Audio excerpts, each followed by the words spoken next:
state of emergency.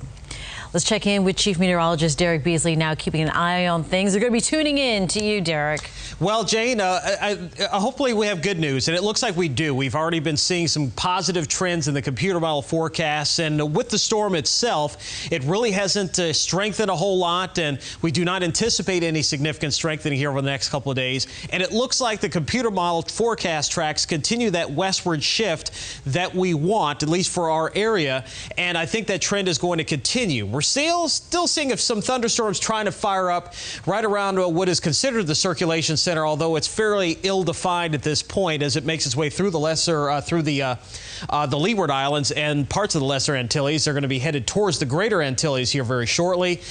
This is the latest forecast track as of 5 o'clock. Now, the intermediate advisory came out, and there really weren't any significant changes with it as far as the forward speed is concerned, the winds, the sustained winds, and also with the barometric pressure, which remains steady.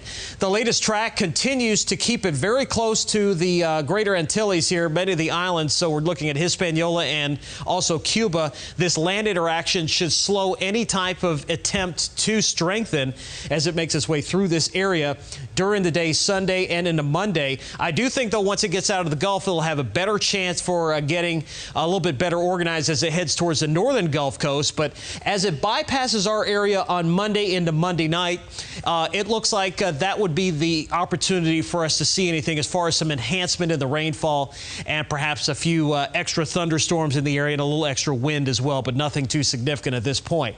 We've been seeing this trend farther south and west. There's a huge Bermuda high which steers these things all the way across the Atlantic.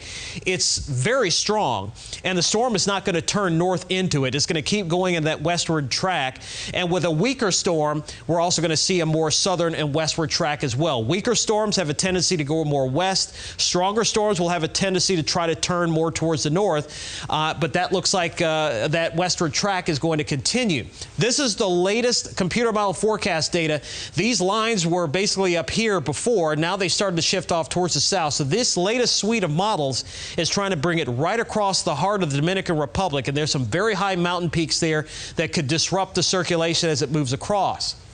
Also, a lot of them taking it just right off the coast of Cuba there, just to the west of Key West, or at least down towards the lower Keys, but keeping it far south and west of our area where I don't think we'll have any significant impacts. Now, this is the forecast wind field with the system as it moves by.